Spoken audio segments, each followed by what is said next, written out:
Bienvenue dans À voix haute, le podcast qui donne la parole aux chercheuses et chercheurs dont les projets sont soutenus par le LABEX CERCOG.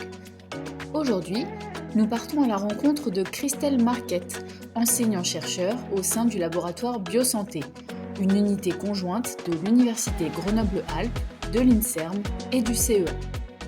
Christelle Marquette, bonjour. Votre équipe MAP2 mène notamment des recherches sur les pathologies inflammatoires de la grossesse, qui peuvent être à l'origine de retards de croissance fœtale. Expliquez-nous en quelques mots le cœur de vos recherches. Bonjour. Au sein de MAP2, je me consacre à l'étude de l'impact à long terme sur le cerveau des femmes ayant souffert de grossesse hypertensive et plus spécifiquement sur leur système cérébrovasculaire. Ce lien entre pathologie de la grossesse et le cerveau des femmes est encore peu connu et exploré. Pourtant, les enjeux semblent majeurs. En effet, c'est un domaine qui touche la santé féminine et qui est souvent sous-estimé. Il s'agit des troubles hypertensifs de la grossesse et nos études concernent en particulier les troubles rencontrés au cours de la préclampsie, qui est une pathologie grave qui touche entre 2 et 8% des grossesses, voire 14 ou 28% dans certains pays ou régions.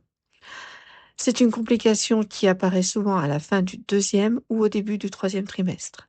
Elle se manifeste par une hausse de la tension artérielle, souvent accompagnée de présence de protéines dans les urines. C'est une maladie grave, comme je disais, car elle peut mettre en danger la vie de la mère, mais également celle du bébé, si elle n'est pas dépistée et suivie à temps. Enfin, elle est responsable de près de 14% des décès maternels dans le monde. C'est un chiffre considérable. Et pourtant, comme vous le disiez, cette pathologie reste souvent mal connue. Vous montrez bien que son origine est très en amont et que les conséquences ne s'arrêtent pas à l'accouchement, loin de là.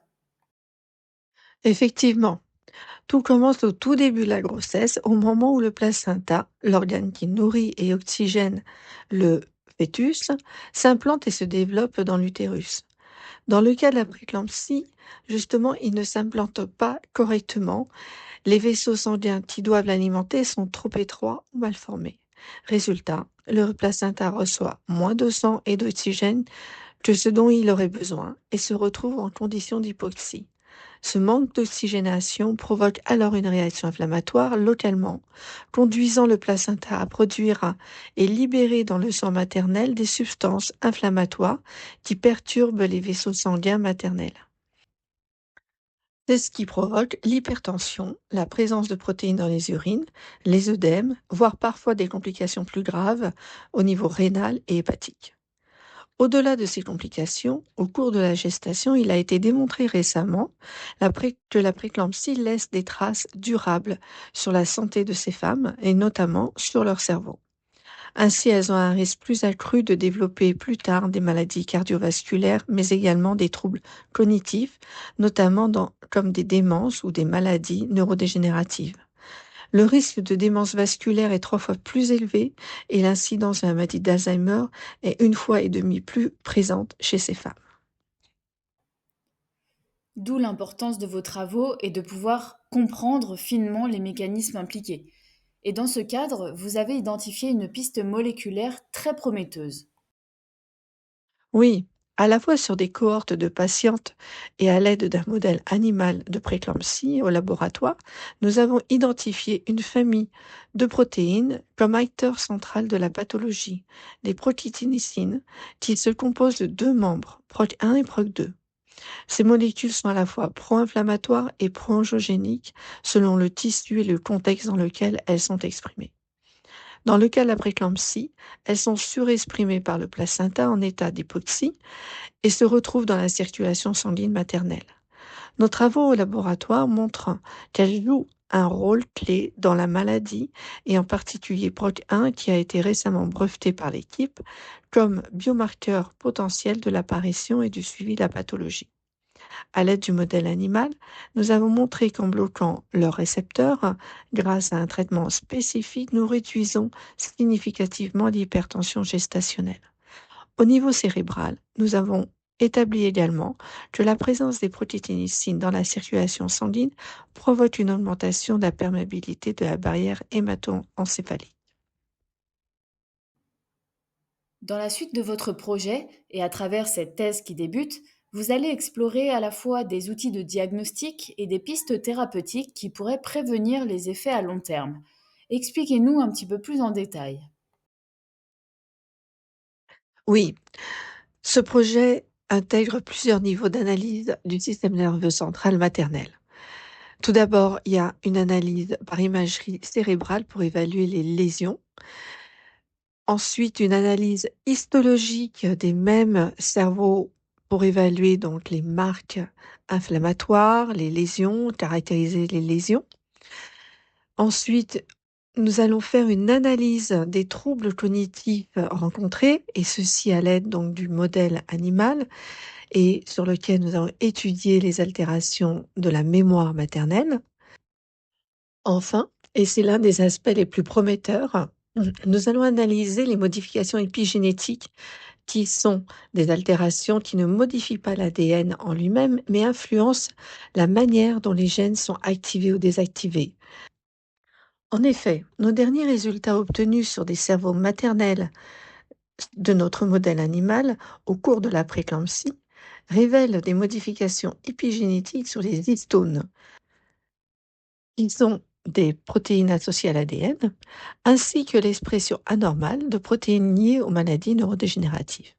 Ces découvertes nous ouvrent de nouvelles pistes pour comprendre l'origine des troubles cognitifs liés à la préclampsie et à la suite de la préclampsie, et proposer ainsi des actions préventives précoces. D'autres équipes ont déjà démontré que de telles modifications apparaissent dans le placenta au moment de la préclampsie et ont été identifiées entre autres comme responsables du dysfonctionnement placentaire.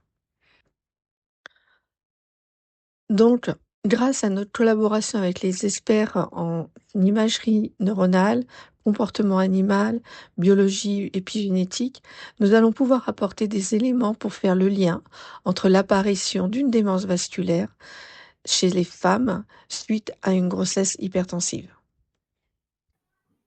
Concrètement, quels sont les impacts attendus sur la prise en charge de cette pathologie? Les retombées de son projet sont doubles pour la prise en charge à la fois médicale et sociétale. Sur le plan médical, tout d'abord, il s'agit de comprendre les mécanismes cellulaires et moléculaires de la préclampsie afin de faire le lien avec les troubles cognitifs qui apparaissent parfois donc des années après l'accouchement. Ensuite, cela va nous permettre concrètement d'identifier des cibles thérapeutiques cérébrovasculaires spécifiques de la préclampsie afin de protéger le cerveau de la mère et de l'enfant pendant et durablement après la grossesse. L'impact attendu est donc majeur à la fois pour les cliniciens qui pourraient mieux surveiller et traiter les patientes à risque et pour les femmes concernées à qui l'on offrirait une prise en charge plus complète, précoce et protectrice. Les retombées de son projet sont aussi économiquement et socialement stratégiques. Car comme je l'ai évoqué précédemment, la prise en charge de la préclampsie ne s'arrête pas à l'accouchement. Les femmes ayant souffert de cette pathologie sont souvent plus à risque de développer des maladies chroniques, coûteuses pour le système de santé. Enfin, un autre aspect important qui n'est pas abordé dans cette étude est que cette pathologie entraîne un retard de croissance fœtale et affecte donc le développement neurologique de l'enfant à naître. Votre recherche est profondément interdisciplinaire, associant plusieurs laboratoires. Quelles compétences regroupez-vous au sein de ce projet? Nos études actuelles, dont fait partie le projet de thèse qui est financé par CERCOG, consistent à déterminer et analyser les changements cérébrovasculaires survenant au moment de la grossesse hypertensive pour évaluer leurs conséquences à long terme sur l'inflammation cérébrale. Pour cela, nous allons nous attacher à regarder s'il y a l'apparition de troubles cognitifs avec des problèmes de mémoire et si ces troubles sont liés à des lésions cérébrales. De plus, à l'aide d'un traitement contre l'action des protéinicines, nous allons rechercher si ces molécules peuvent effectivement constituer des cibles thérapeutiques, aussi bien pour traiter la préclampsie au moment de la grossesse, mais également pour prévenir ses effets néfastes à long terme. Merci à Christelle Marquette de nous avoir éclairé sur la prééclampsie et ses impacts à court et long terme. Toutes nos félicitations pour votre succès à l'appel à projet du LABEX CERCOG. À voix haute est un podcast qui met en lumière les projets de recherche soutenus par le LABEX CERCOG autour des thématiques du cerveau et de la cognition de l'Université Grenoble-Alpes. Merci de votre écoute et à bientôt pour un nouvel épisode.